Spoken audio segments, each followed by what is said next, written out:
ఏపీఎస్ఆర్టీసీని ప్రభుత్వంలో విలీనం చేసి ప్రభుత్వ పరం చేసింది ఎవరు అంటే ఖచ్చితంగా ఆ క్రెడిట్ వైఎస్ జగన్మోహన్ రెడ్డికి దక్కుతుంది. అంతే తప్ప అంతకుముందు వరకు ప్రైవేట్ పరంలోనే నడిచింది అదొక సంస్థ ఆర్టీసీ అనేది, ఏపీఎస్ఆర్టీసీ అనేది.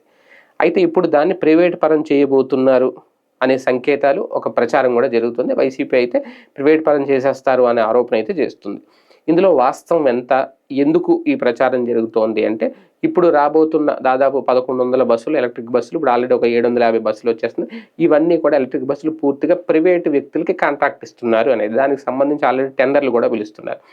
ఆర్టీసీఏ ప్రభుత్వమే కనుక నిర్వహిస్తే అవి ప్రైవేట్ వ్యక్తులకు ఇవ్వాల్సిన పనే ఉంది. ఎందుకంటే భవిష్యత్తులో మొత్తం డీజిల్ బస్సులను తీసేసి కంప్లీట్గా ఎలక్ట్రిక్ బస్సులు తీసుకొస్తే ఖర్చు తక్కువ అవుతుంది, అలాగే పర్యావరణ ఇబ్బంది కూడా ఉండదు, ఎలాంటి కాలుష్యం నియంత్రణ అవుతుంది అనేది ఆలోచన, కేంద్రం ఆలోచన. కేంద్రం ఇస్తుంది ఆ బస్సులు, మంచిదే. అవి ప్రభుత్వం నడపాలి. ఇప్పుడు ఇక్కడ ఆంధ్రప్రదేశ్లో ఆర్టీసీ, ఏపీఎస్ఆర్టీసీ ప్రభుత్వంలో భాగంగా ఉంది కాబట్టి, భాగస్వామ్యంగా ప్రభుత్వం నడపాలి. కానీ అది ప్రైవేటు వ్యక్తులకి ఇవ్వడం వల్ల క్రమక్రమంగా రేపొద్దున ఇప్పటికే ఆర్టీసీ సంబంధించిన స్థలాన్ని లూలు మాల్కి ఇస్తున్నారు, కట్టబెట్టారు అనేది. అంటే ఆర్టీసీ స్థలాల మీద కన్నేసి, ఆర్టీసీ స్థలాలను కూడా కొంతమందికి కట్టబెట్టేసి, ఇప్పుడు వచ్చే బస్సులను కూడా ప్రైవేట్ వ్యక్తుల చేతిలో పెడితే ఇంక రేపొద్దున క్రమక్రమంగా పూర్తిగా ప్రైవేట్ పవర్ అవ్వదని గ్యారంటీ ఏంటి అనేది వైసీపీ నేతలు చెప్తున్నమాట.